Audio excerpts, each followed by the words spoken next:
I am unashamed. What about you? Welcome back to Unashamed.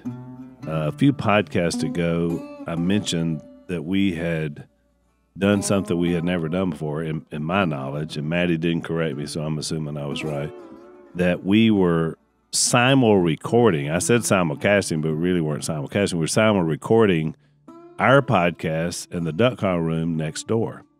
Mm-hmm. Remember me talking about that? Yeah, I do. Well, I remember it happening. Yeah, so... Because I could hear Cy faintly. I don't think it was registering on sound. Yeah.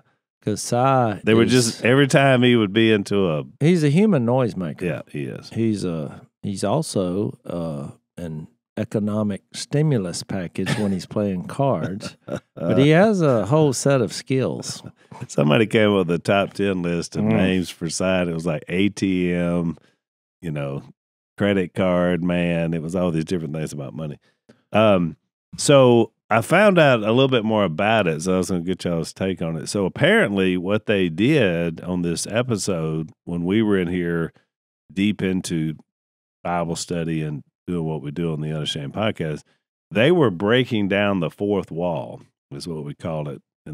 That's a production term. Production term. That means they brought in their version of Maddie, which is a guy named Hunter, to be on the podcast. Well, you know what's weird?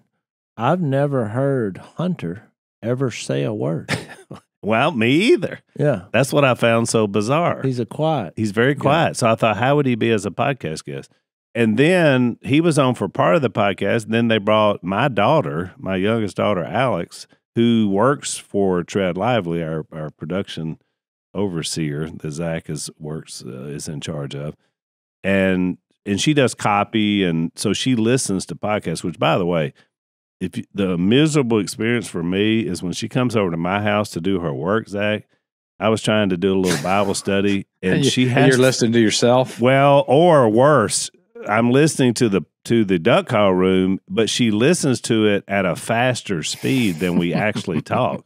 Yeah. Well, these people they got brain issues. Well, I don't know what it is, but how do you even do that? I can't even. I got so bamboozled. I had to get all my stuff and go back to my bedroom to do my work because I could not listen to that. Well, some people listen to our podcast and that I know. Well, they say we talk super slow is what she says, but I'm like, well, we just don't know. You get trained on. I mean, I listen to things in double speed as well. I think when you're having to go through a lot of content, you do. Shocking. But what's funny is Jase always accused me of talking so fast. I don't know what I sound like on the ads if you listen to it in double time. Are we going there again?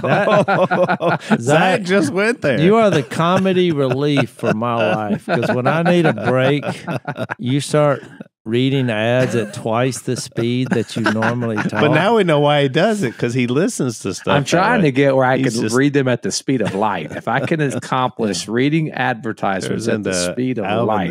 Well, my dad taught me that when anyone starts talking fast, you better reach back and make sure you got your wallet. And what did Phil say about the insurance salesmen and preachers? They slick their hair back. Yeah, that's what and they talk real fast. They talk real fast, and their hair is slicked back, he said. And you know what that means? That means their hair slicked back because they're running fast the other way with your money. I grew up hearing that. And since I became a preacher. Was it insurance agents and preachers, right? and preachers. That's what he That's what he said. That's what he put us. And I would always say it later in life as a preacher, and then he was embarrassed, that he said it because his son was a preacher. So, but here's the deal. So they broke the fourth wall down. You say, why would they do that? Well, apparently, I don't know what role Alex played in this thing, but I know Hunter, who is the other producer for the other podcast, they did it to give him relationship advice. Oh, really? Yeah.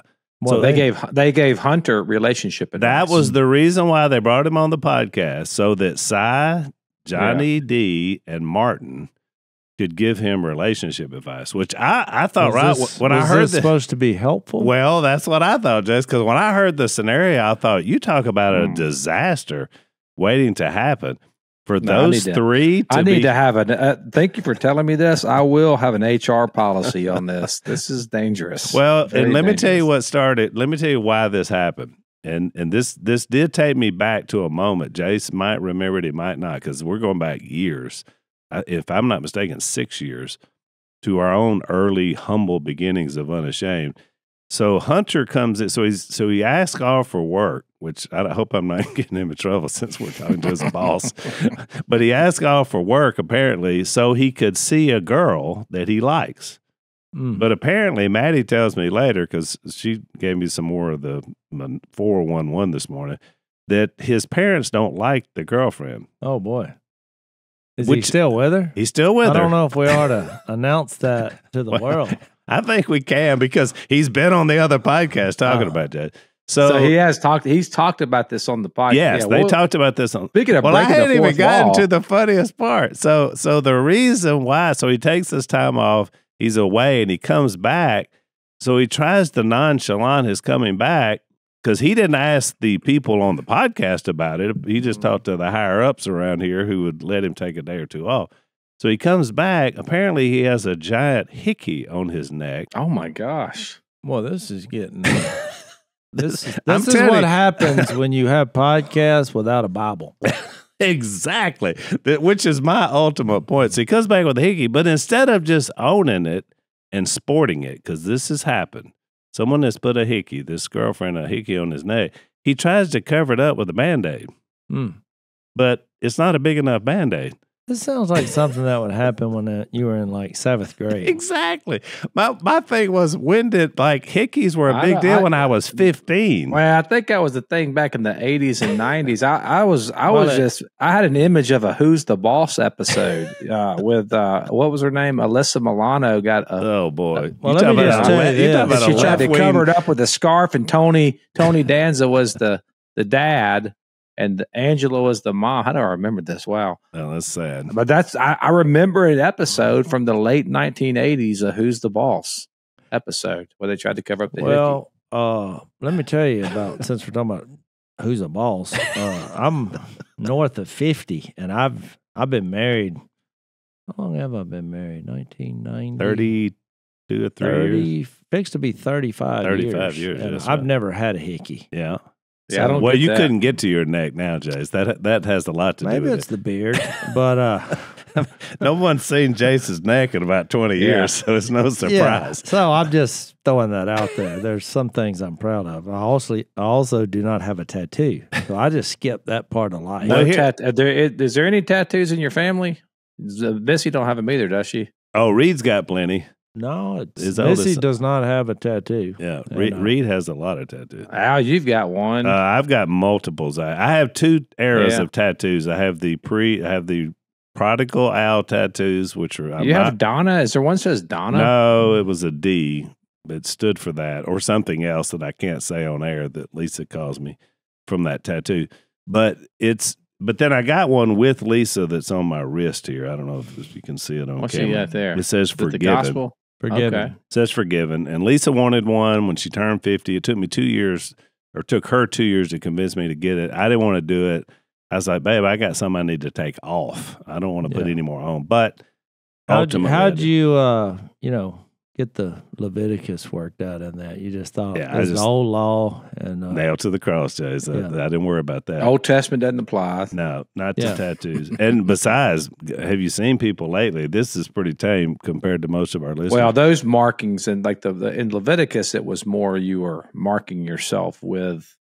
This isn't about a false god. Although Yeah. some of the early ones, I could probably make that claim. I was definitely violating a lot of yeah, scripture. that's where I was headed. During with that it. phrase. Good job, Zach. So I will say, so here's what happened. I don't know anything about what happened other than that on that podcast about what they told him. I think Maddie said they all encouraged him to dump his girlfriend. I don't know what's going to Really? happen. Yeah, that's what they said. I can't believe this is real life. and This is we're- real life. I mean, Yeah. apparently they've turned into Dr. Phil over there on the See, I would have said, because it's like when I met my future in-laws, they didn't like me. Right. And we all had that experience, Jase. Yeah. Except maybe Jeff. So, I really can't blame them. And it wasn't because I wasn't following Jesus. I mean, they You were hardcore. Oh, I was. I mean, just talking about following Jesus. And Missy's dad, who is a famed evangelist. I mean, We Care Ministries led thousands to Christ. And you were doing that as a young man, so you would have thought. What was the beef, Jase? What do you think the beef was? Where's the beef? The beef was, what are you going to do to provide money? So they didn't see the ambition for. They were looking at you thinking he's not going to have the ambition to go. Winning people to Christ is one thing, but earning a living, something else. I mean, you know what's funny though is he was a preacher and still is. I mean, he's retired, but I mean he's, and we have a great relationship now. Oh yeah. I mean, I would say, and I don't mean this in a celebrity way, but they are my biggest fans and supporters. I mean, they are awesome. Oh, they're Team Jase. But you won them over. I went the rich young ruler. That was my response. I said, you remember when Jesus told that guy to sell everything he had? I said, that took 5 minutes. No, I said, I don't have anything to sell. Yeah. Because I don't have anything. You just following Jesus. I just went ahead and just started off that way. And boy, preachers love when you use scripture. But what I'm saying is here, I told a preacher, I said, I'm going to trust in God and do what's right. Yeah. And I'm going to love your daughter. And we'll work it out. I'd say the Lord worked it out for you. And he's like, nope, thumbs down. Try again. Strike one. So, yeah, which, I mean, I get it when you're young. You think you're on top of the world and, and then I just thought, I mean, I was really trusting in God. And I think he just thought, this immature guy. Yeah. I mean, it's like my dad used to say when people say, oh, we'll live off love. And he's like, you'll starve to death. Yeah. But so there's something to that. But I mean, I just went on. Well, best laid plans, right? I mean, Zach, when you went to Harding, you had no idea you'd be doing what you're doing now. For the kingdom and for your living and everything else. I mean, you think a lot of things when you're 20. Well, you know what's funny is you got to be careful when you give advice, because I said on this podcast, now I was kidding, but not really, but it was a joke.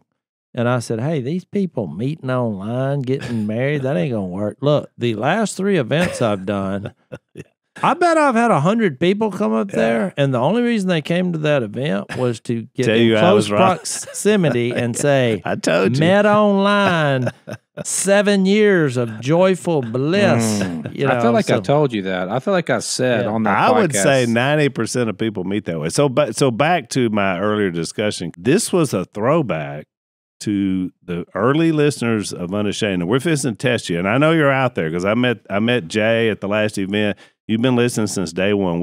Our very first guy we ever had, well, I guess he was second because Cole got us started. But the second guy was a young man named Connor that Dad called No Name. He just didn't take the time to learn his name or whatever. And so Connor was our engineer back then, our producer. Young guy, had just gotten married, and he came in one day. I don't know if you remember this, Chase. We were at the lodge back then filming.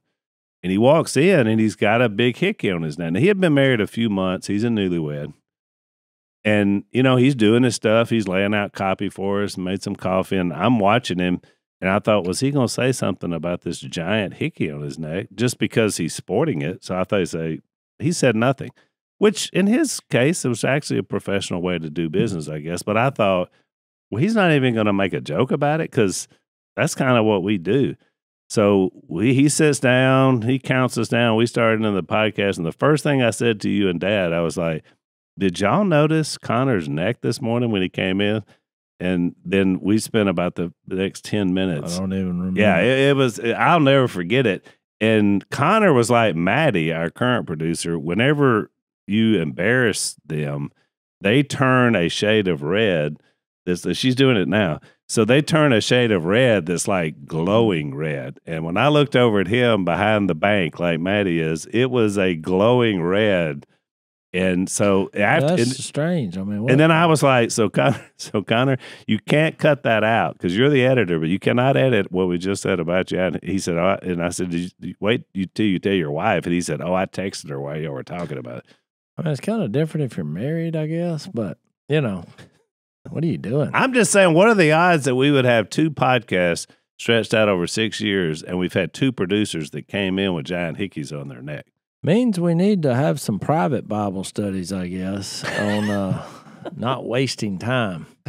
So, Maddie, the gauntlet's been laid down. You better, if you come in here with the hickey on your neck, get ready, They Jason. say every trend makes a return. I didn't know that was back, but I guess it is.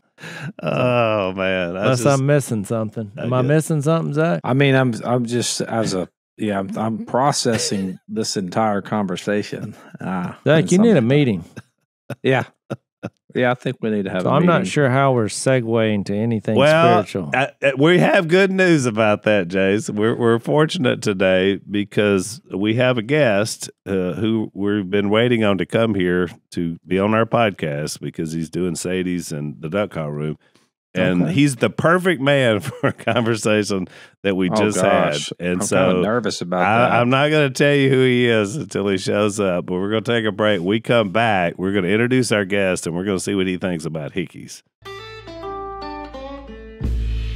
So I've heard from a lot of you out there in Unashamed Nation, a lot of encouraging words. Just want to say thanks. I've been on a weight loss journey since the beginning of 2025 on my birthday.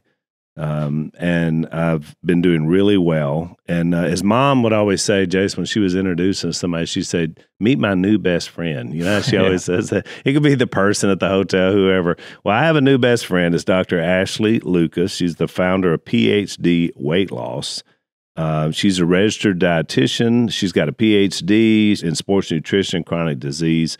And she's helped a lot of people now, including me, and thousands of clients have had success, and now we're one of them. What I love about it is the program teaches you what to eat, when to eat, and it works on your relationship with food. And it also shows you how to lose weight for life. If you're watching this on YouTube, this is me at the start of my journey with PhD weight loss.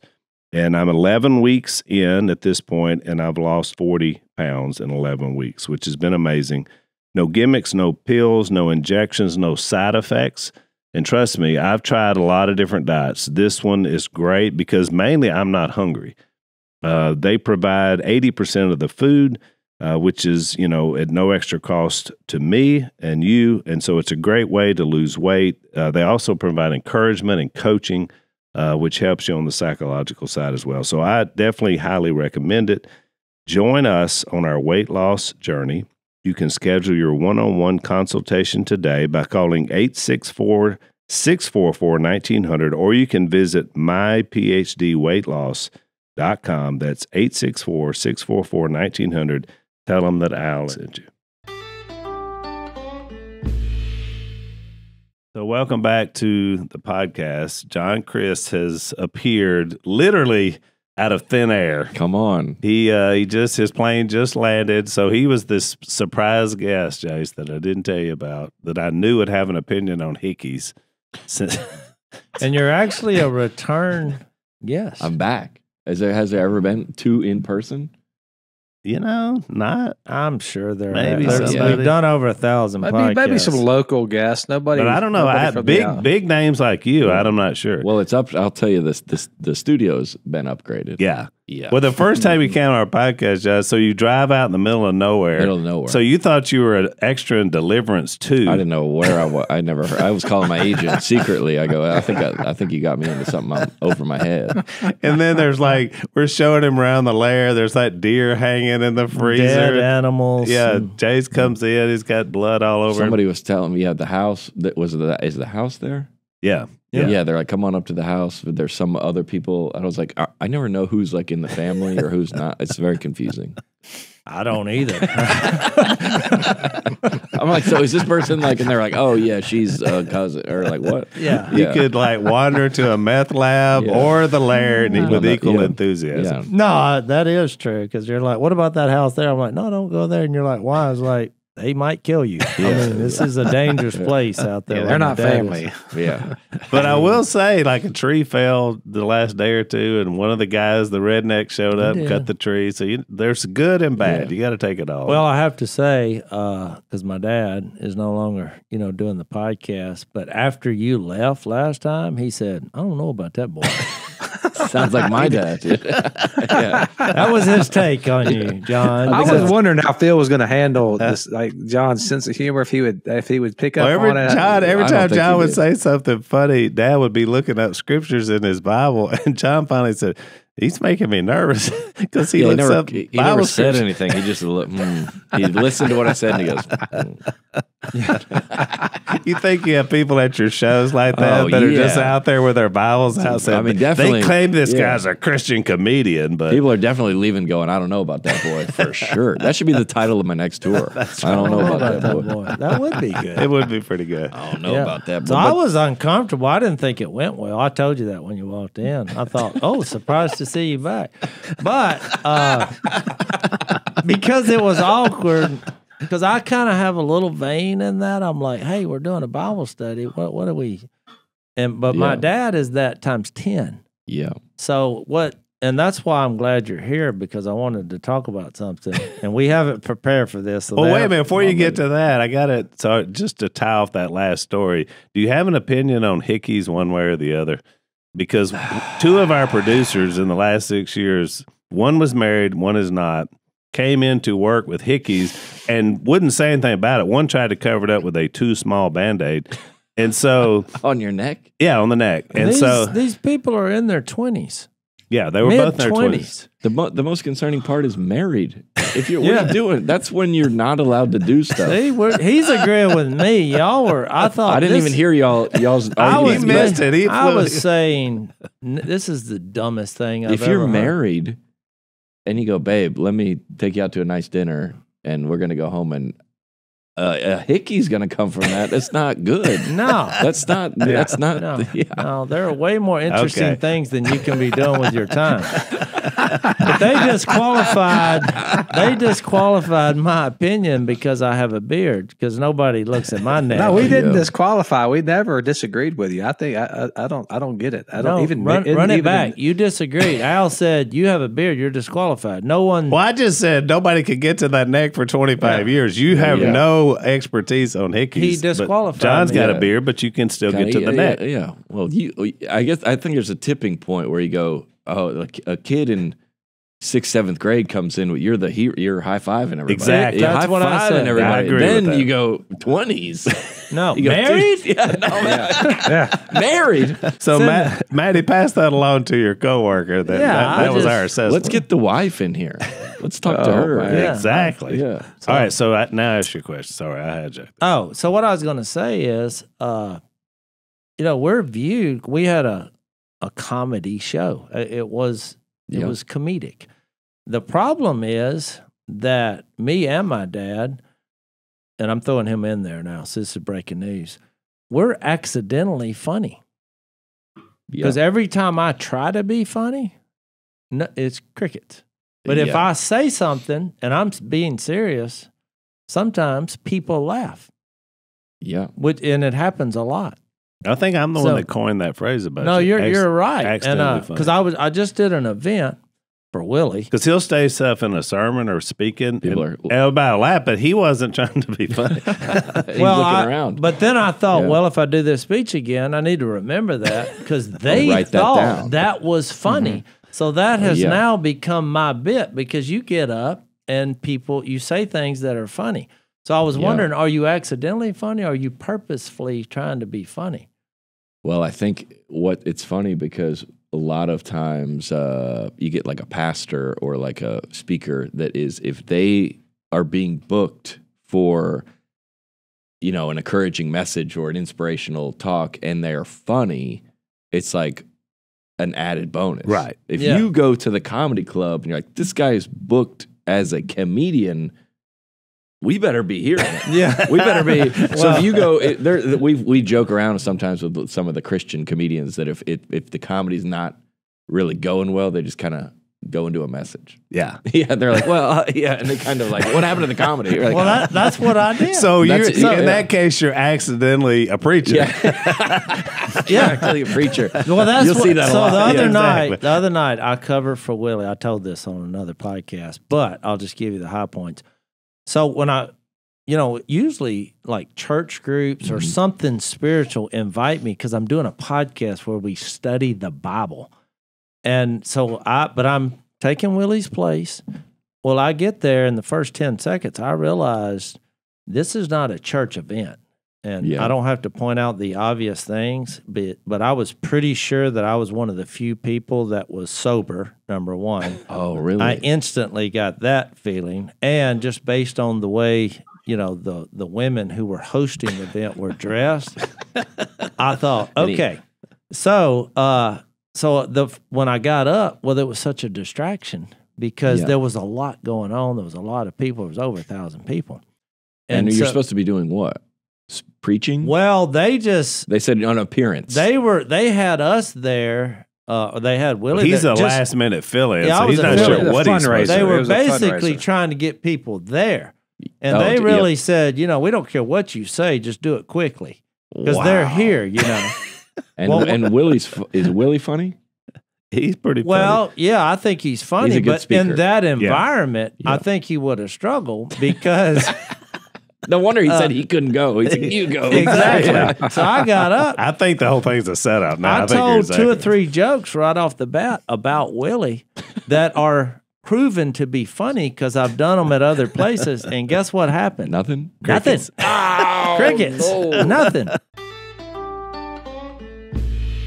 So, you know, every time you think about evil and how it unleashes in the world, I think about that text that says they invent ways of doing evil.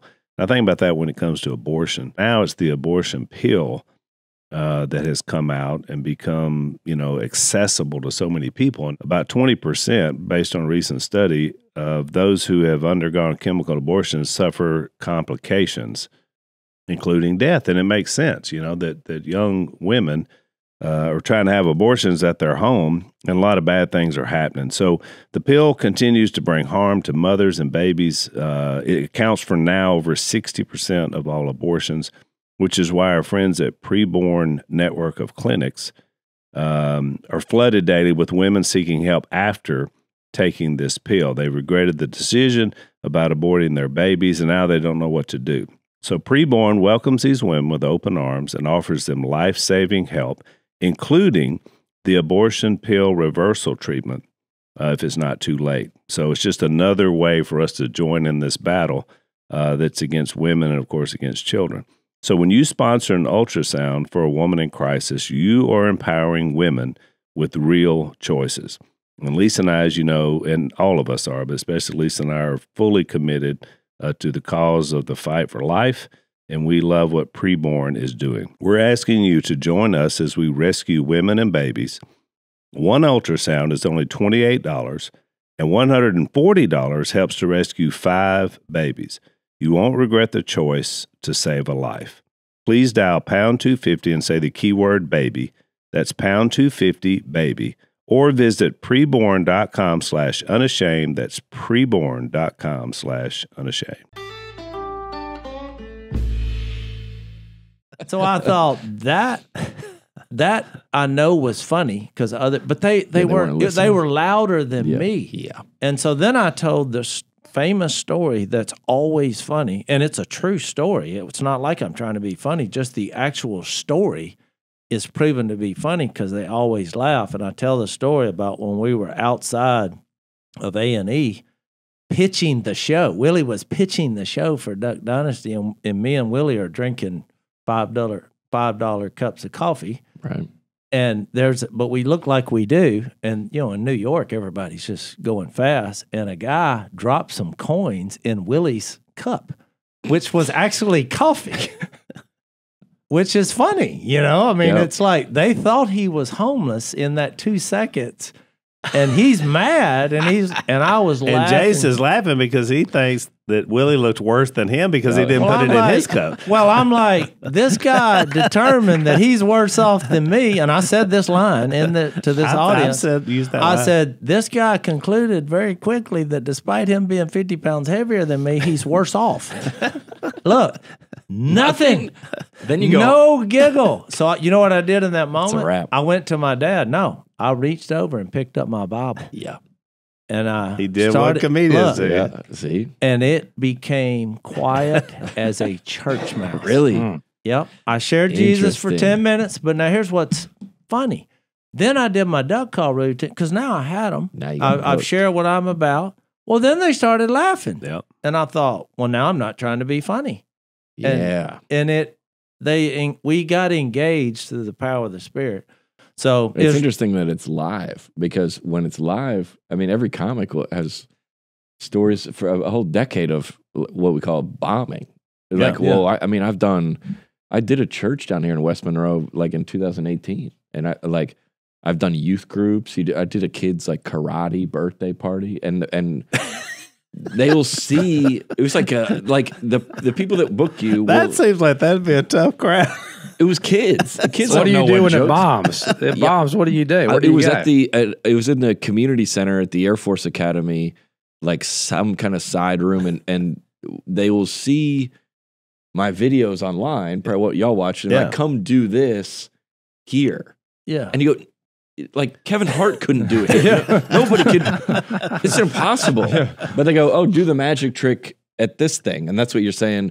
Sometimes if people are standing up when they should be sitting, if it's too like buttoned up, nobody's drinking, that's not good. But if everyone's drunk, that's not good. You want to kind of get them somewhere in the middle. And they're like, oh, let's do it at a like a concert, like in between the bands. I go, well, if everybody's standing, that's not really conducive to Yeah, that's interesting. But it's live, so you're kind of trying to present, but also thinking in your head, okay, that didn't work. Yeah.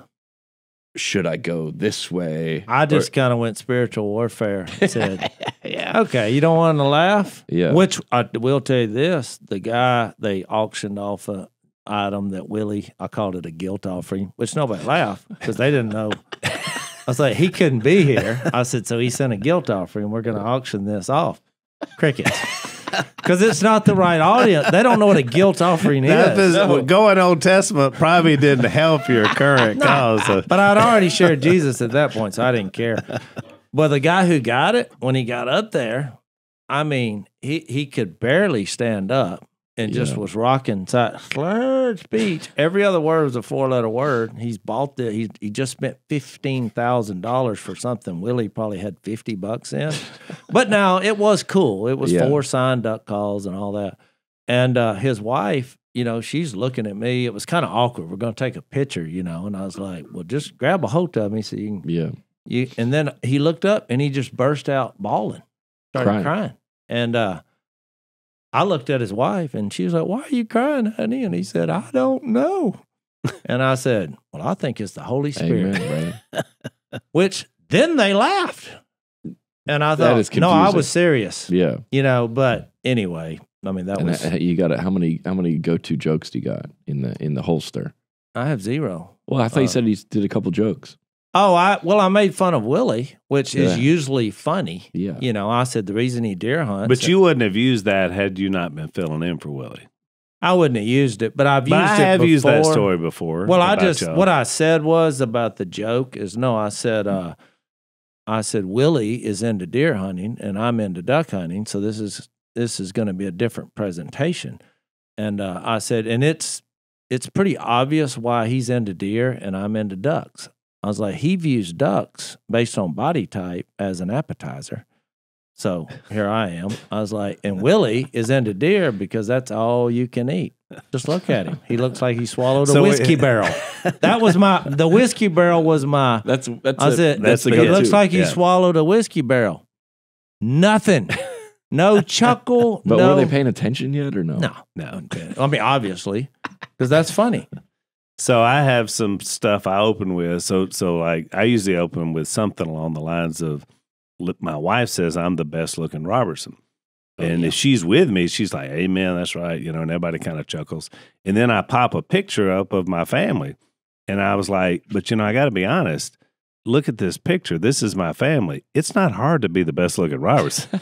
It takes just this much effort, and then I go in. I hear that, I think she needs glasses. Right, exactly. And therefore the joke works. Yeah. So it's funny, I mean, because of the picture that Well, if you think about Joel Osteen, if you ever watch one of his messages, what does he start with? A joke. Yeah. Every time. Yeah. And it's something from the internet or a knock joke or a funny joke about it's and I remember when I was on, that tour Winter Jam, the big Christian tour. Yeah. We did it in 2018 and Carrie Job did her set right after me. So I do 12 minutes. Carrie Job would come on and lead worship. What? Could they not have a further Well, yeah, well, chasm? what happened, so I don't know how they decided on that lineup, but she came to me, the tour's 3 months. She came to me about a month into the tour. She goes, I got to be honest with you. It is so refreshing to lead these people into in worship after, because what you've done, there's all these strangers that have come to, Shreveport or wherever we are. Nobody knows each other. You have brought them all together. And comedy is a very, like, you tapping the guy next to you, and everybody's laughing at these things. Right. And you've also, she said, what it also did, it brought down the walls. Yeah. Where everybody was feeling nervous about how they looked in front of everyone else. And she said, you brought all that down with humor, brought everyone together. And then it was so refreshing to lead worship after that. And I never thought about something like that. No, and I agree 100%. That's pretty much what Lisa and I do, because we do our testimony, but her story is so heavy and impactful that I open up with the jokes about the looks, about the family, and I got some visual stuff I do, and everybody's laughing. And you're right, I watch the walls come down, and then that's kind of loosen them up a little bit. Yeah, they were all. I think that's what Joel Osteen does. However you feel about him, he does great about connecting. And if you laugh, if me and you are in the airport and somebody does something silly, what are you doing? You're looking around to see if someone else goes, Yeah. Do you see what happened? did you see that? And then you're buddies with that guy because you go, that's, and then somebody goes, and then you go, oh, thank you. And then everybody, it kind of brings people together like that. Have you ever done like a great joke that nobody laughed but you? So when you mentioned Joel Osteen, I remember we met him in a green room. Dad was on right after him on one of these Fox News programs. Yeah. So we're back there, and he's like, Mr. Phil, and he comes over, and I mean, he is polished. He's gleaming. His bodyguards have matching suits with Joel Osteen. This is how they look. And so he's wanted a picture with Dad, and I'm like, sure. So he gives me his phone, so I frame up the picture. Here's Dad and Joel Osteen. I said, you guys look like twins, and which I thought was funny, but nothing from Dad, nothing from Joel. The bodyguards are like two gargoyle statues, and I thought that was a good line, but nothing. So what was Phil's line when he saw Joel? You said, well, so after he took the picture, Osteen's walking away. He said, because then he said, Joel, do you tell him to repent, to come to Jesus? Is that what you're preaching to him? He said, Phil, my message is just like yours. He said, you got to tell him to repent. So he's walking away down the hall with the bodyguards, and he says, hey, Osteen, tell him to repent. He's literally yelling at him down the hall. Calls him by his last name. Yeah. Hey, Osteen. Yeah, it's a high school on the recess. Hey, Osteen. It happened. All right, you boys ready for April 15th? Y'all got your ducks in a row? I hope. You know what I'm talking about, right? Hope.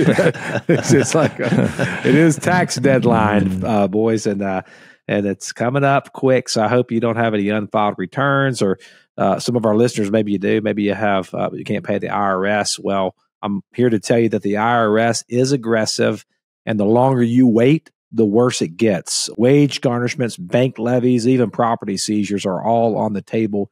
You got to get ahead of it. I've had issues before with the IRS, and it's very difficult getting in touch with an agent, number one, but number two, getting in touch with the right agent. I really wish that I would have had Tax Network USA to help me out when I had my own troubles. The time to resolve your IRS troubles, it's now, it's today. But going up against the IRS alone, it's a mistake. Take my advice. Call the experts at Tax Network USA. They know the system, and they have an edge. They have a preferred direct line to the IRS, and they know which agents to deal with and which ones to avoid. So whether you owe $10,000 or $10 million, their genius strategies are designed to quickly settle your tax problems in your favor. Tax Network USA's attorneys and negotiators have already resolved over $1 billion in tax debt. But you need to act fast. April 15th is almost here. Talk with one of their strategists today. It's free. Stop looking over your shoulder and put this behind you. Call Tax Network USA at 1-800-958-1000. That's 1-800-958-1000, or visit tnusa.com/unashamed. That's tnusa.com/unashamed. USA.com/unashamed. Nobody has any stories about. Why don't we tell the stories about how we all been killing with our jokes? What's the best that's ever gone for you? Do you remember? When we're killing it? Yeah. When everybody People was are just like, just this with you. guy is hilarious. I never remember because See, that's the same, dude. because I walk off remember the bombs, thinking, you're why right. are they laughing? You know, I guess that was funny. But yeah. Oh, I can tell you mine. I still remember it well. And it's an odd place for it to happen. Lisa and I spoke at a women's conference. I was the first man to ever speak at this conference. Now, I was with my wife, so it was a tag team, but still, I was the first man that ever led in front of these women. And there were 3,000 women, 1,000 at a time. So it was spread out over 3 events.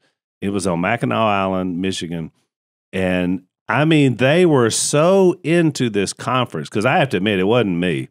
They were into the conference because they came in there. Every joke, every something you said about your wife would have, you were getting reaction and response. But I'll never forget, like, I thought I could be a comedian. Like, after that, I was like, I got it. Yeah. And then I go down here in Ruston, which is my hometown, 30 miles up the road. I was so excited because I'd never spoken in the town of my birth. And it's a big men's event. There's probably about 400 or 500 men there. And I go into my stuff, and it is just nothing. I mean, the stuff that I always get laughs on the road, nothing. And so I thought, well, Jesus was right. A prophet is without honor in his hometown. Can't do miracles in his own country. I mean, I could not get a laugh. I think the best crowds are when you tell a joke and nobody laughs. You thought it was going to be funny. And then I'll say, I'll tap the mic and say, I thought that was funny. Then they all laugh. Yeah, you're like, and I what? thought, okay, it's a good crowd here tonight, so it's like, but I think maybe I can't remember because I don't use notes I have one message, but I never, it's not like I'm going down a list. So it just kind of happens. That's how my Which show I'm is, curious kind that of, with you. So, because I've, Jase and I don't know that I've only seen a handful of comedians in person. Jase and I went over and saw Seinfeld in Shreveport one time. Yeah. I wonder, how do you like your material? Because the memory, is it just from telling stories and then you just kind of remember it? Because you don't see comedians hardly ever look at notes. Yeah. So how do you do that? Because you're talking about what? Sometimes an hour show? An hour plus. Yeah. Oh, I can't imagine. I mean, that's a lot. How do you sort of keep the flow going in your mind? How do you do that? I would say, so it depends on what city and sometimes there's sometimes you do the same city and you got a 4 o'clock show, a matinee show, and a 7 o'clock show. So, and those could be wildly different, exact same stage, but 4 o'clock, 7 o'clock, if it goes on sale in Shreveport, that's the one that sells out first. So those are the rabid fans. Yeah. 4 o'clock is the ones that go, oh yeah. And then that one sells out. So those people are by nature less enthusiastic. Yeah, but the thing about these crowds that you guys are talking about, they don't know they're bad. Yeah. You do, because you tell those jokes or those whatever. They work. Yeah, right. Sometimes we have the highest merch sales ever after a horrible show. Yeah. They go, that was unbelievable. That was the best thing. I'm like, well, why didn't you? Yeah. But I why didn't you let me know? Yeah. I think I would say I have, in an hour-long show, I got six like pillars of topics. I know my nieces and nephews, dating, my parents, and so if you go into one and they're not giving it to you, I'll just go to the next. Shift it. Yeah, yeah. And if they love it, Seinfeld would say use a bad show to edit and use a good show to explore. Okay. So if they're into it, keep talking about the topic. So do you discover new material during a show? That's the only way to. Oh, okay. Yeah. I got you. So it's not like you just thought all these things all the way out. Yeah. So like yesterday, we were at one of my buddies was telling me about how he goes, you ever not like a guy and then he wanted to introduce you to his kids and you're like, by default, you're like, I'm not going to like these kids because I don't like the guy. And I just thought there was a funny idea. That you don't even, and the kid's probably great. Yeah, but I don't like the guy. Yeah. And see, y'all, I say that to y'all too, and y'all have a knowledge of that idea. Right. And so that I would just kind of flesh that out. play around, and Right. then I would record it, and then I would watch that part to see. I've if I had could- that conversation with my wife. It's See, like, that's a good sign. but he has good kids. Oh yeah, that's You confusing. see what I mean? Yeah. It's like Oh. we're coming back, and I'm like, I didn't like the guy. I thought he was up to no good. He's got good kids. This You was can't- great. Well, I think family's always funny. Yeah, there's always. I mean, it's always look, fun. we're going through the worst time in our lives with our parents, Yeah, and we've used accidentally humor as a way to just deal with the situation because Yeah. it's so some sad. It's the things- way we've always done it. It's yeah. so sad, and if people saw us laughing about something, they'd think, "Well, what are you doing?" But it's like, well, they're laughing too. My parents are laughing too, Oh, Mom Yeah. thinks it's so funny. and they can't remember anything. And my dad is calling everybody nicknames that are new. really. It's like, oh, he Yeah. is, and it's just funny. yeah, And what do you call Willie he the called other day? he called him Scratch Daddy. Yeah, Scratch Daddy. never been said before. yeah. Scratch Then he Daddy. was like, and that's Scratch Daddy's daughter, Which was my dog. which was Al's daughter, and then his daughter, he said, she's that's what do you call her? he called her Nurseman. Nurseman. I was like, well, you got the sex wrong, but she is a nurse. So, Nurse man. well, how are you gonna not laugh at Yeah. that? And he's chuckling with us He because is. he's thinking, don't you think those are funny nicknames? But he couldn't remember everybody's real names in the moment, and you just kind of got to laugh. Well, I think it would have to be in like in priority. Like if somebody made fun of my mother, Yeah, I would fight him. exactly. But if my brother makes fun of my mom, it's okay. That's right. Because you know that those people love her. Yeah. So that's like right. I remember when I first started making jokes, everybody was like, "Is this guy a Christian or not?" yeah, well, that because- was my first impression of you. Because Being brutally honest, fair, I thought I need to check his conversion after this segment. so if I was making jokes about Christian music and because the big it was like, if this guy is a Christian, this is hilarious because he's Yeah. talking about our he's culture an insider. in a way that no one else could talk about it unless just like the Donald Trump Jr. Right. He wouldn't know. He has to have hunt. Yeah. Right. Yeah, But then he goes, well, if this guy's not a Christian, these same jokes are very offensive. yeah. That's So right. about you know what I'm saying? You're like, Exactly. it's so heavy dealing with parents getting older, and I deal with the same. It's so heavy and so serious. Mhm. Some levity does need to be brought to the situation, but without that first, I think it can go be across. But the sure. line. there's a that's in the culture the same way. I mean, think about how like a comedy really kind of went away for a few years. And then Dave Chappelle had that Netflix special that kind of, you can't say anything that he said, but yet it was like this release valve on like the pressure cooker of the tension of the time. So I think it's like, it seems like we're kind of like, I don't know if you're saying that, that's more your world, but it seems like comedy, at least the comedy that I grew up with in the 90s, is kind of like coming back. Kinda Like, coming you back. can actually talk about stuff. So Zach, we found out a while back that you and I had some fatty liver issues through some liver enzyme numbers. You know, when you go and take these wellness checks, they kind of pinpoint things that are wrong. We found out our liver was a little bit sluggish and a little bit overworked. And so our good friends at Liver Health Formula let us know that our liver is under constant attack. We got all sorts of stuff working against us: processed foods, environmental toxins, GMOs, microplastics, fluoride, many other things we don't even know. And over time, it takes a serious toll, as Zach mentioned, even COVID. A staggering 100 million Americans now suffer from an overworked and sluggish liver, according to the American Liver Foundation. That's 1 in every 3 people. So obviously, this is a big attribute of all of our liver issues.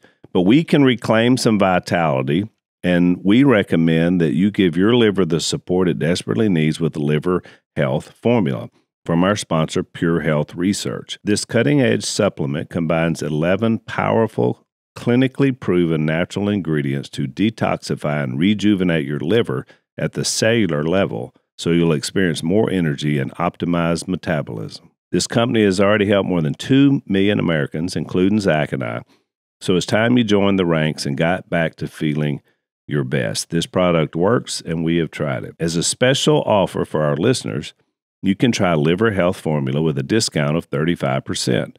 Use the discount code Unashamed at checkout. This is an exclusive offer for our audience. To claim your 35% discount, just visit purehealthresearch.com and enter the discount code Unashamed at checkout. That's purehealthresearch.com, discount code Unashamed. Take the first step towards better liver health today. All right, I remember my best audience now. You triggered. Sorry. You triggered. Thanks, John, for I going went there. to Ohio, and they wanted me to speak in a 100% Amish group that all arrived in tractors and buggies. And I've shared this before, but when I got up there, and I knew that it was against their religion to watch TV, but when I stood up as they announced me, everybody cheered. And I said, well, here was my opening line, because I just wanted to see where I was at. I said, the reason everyone clapped makes me realize that somebody is lying. Those are following the rules. Well, because and nobody laughed. Oh, really? Okay. Because, they didn't know what I was meaning by that. I Yeah. said, but the fact that you know who I am means there's some secret TV somewhere. And they all roared. Died. Oh, yeah. They laughed, which was true. Perfect. You know? Perfect. Yeah. And so then when they all laughed, I just doubled down on it and said, well, I'm going to talk to something that's foreign in these parts. Yeah. It's called grace. They all laughed again. And I thought, what an audience. Yeah. They can laugh at themselves. Yeah. And this is going to be great. We're gonna And be it fine. was a wonderful experience. Yeah. You could take that. You could take that everywhere you go. You go, this is an honor to be here. Last week, that's what a comedian does. Last week, I was at an Amish convention. And just tell that exact story. Exactly. That'd be a Then great you opener. got it. That's You got one. exactly right. And I found out after the event because somebody broke the code of silence and said, you know how we watched your show? They said, we rented hotel rooms and watched your show as groups. And I said, that's probably the greatest reason to ever rent a hotel room with a group of people that I've ever heard. That's the most wholesome way. Nobody came out of there with a hickey. So you got to be a comedian to do a callback like that. That's good. Yeah, and so now here Amish everywhere is like, I don't know what happened. I went into a hotel room, I watched Duck Dynasty, and I come out of there with a hickey. I don't know. We got to revisit our fundamental beliefs. Now we're laughing about it. But a group of Amish people. Yeah, sometimes you can inject yourself like this. Like Larry the Cable Guy came here one year, and so we went backstage and talked beforehand. He comes out and he's like, well, I'm glad to be here in Monroe, Louisiana. He said, I bet nobody's ever said that before. Yeah. Well, right off the bat, everybody's like, we love this guy. Oh, 'cause it he's was down. funny. Yeah. He ripped this Crushed it. town Yeah, crushed it. apart. It was- And I was laughing so hard I So could barely hold my bladder. he said, I know I'm not Carrie Underwood, but good Lord, look at the place they put me in back here. Can you not have a chair with a cushion on it?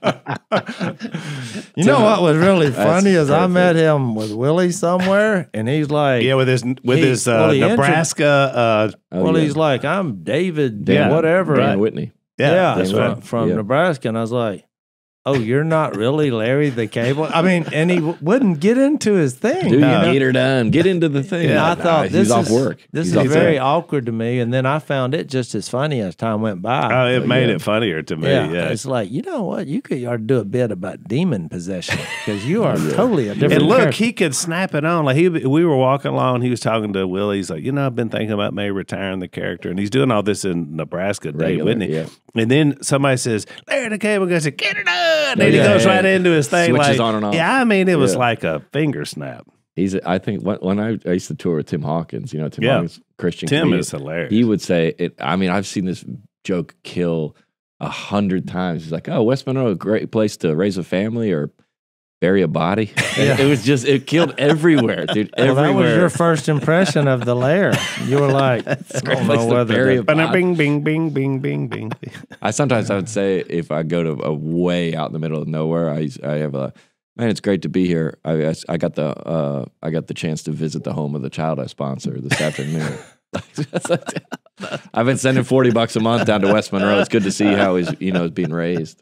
That's hilarious. But you want to go, like when you first walk out, I got the benefit of the doubt, I guess, because I'm a comedian, but it doesn't always work too, because you think I did a marriage conference, and I was right after the guy that did a presentation on the 5 love languages. Yeah. And there was all these couples in there. They were taking notes. Oh, this is so good. And like, oh, and your quality time or your gifts, and everybody's learning. People are crying, and it's the guy that wrote the book. He's Smalley. Gary Smalley. Yeah. Gary Smalley. And I'm after it. And I'm not. First of all, I'm not. I was like, I don't even know why I'm here. Yeah. And I come out and I go, that was a great presentation. My love language is physical acts of quality touch. Dead silent, dude. Dead silent. No, not.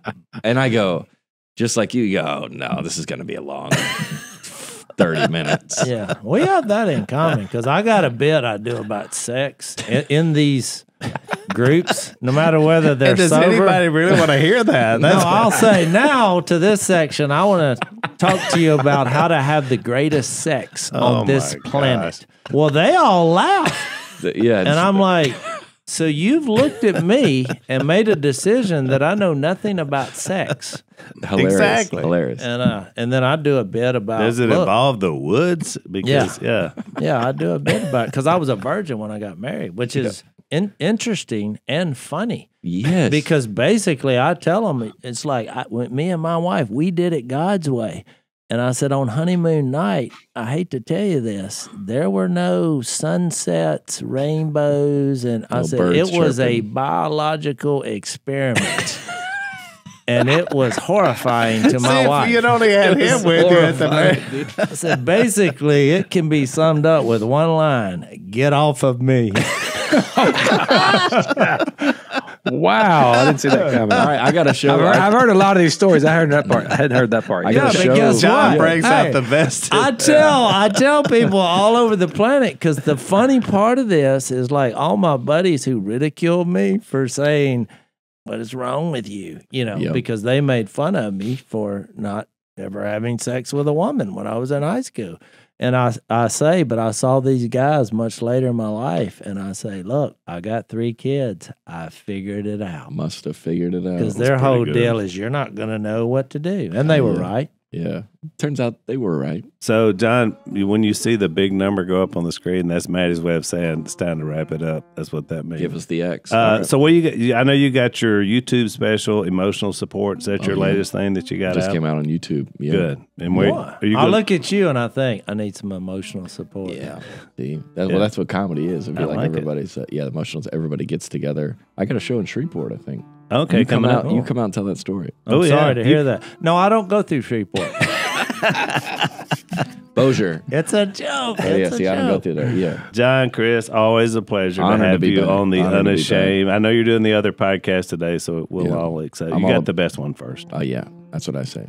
Yeah. We'll see you next time on Unashamed.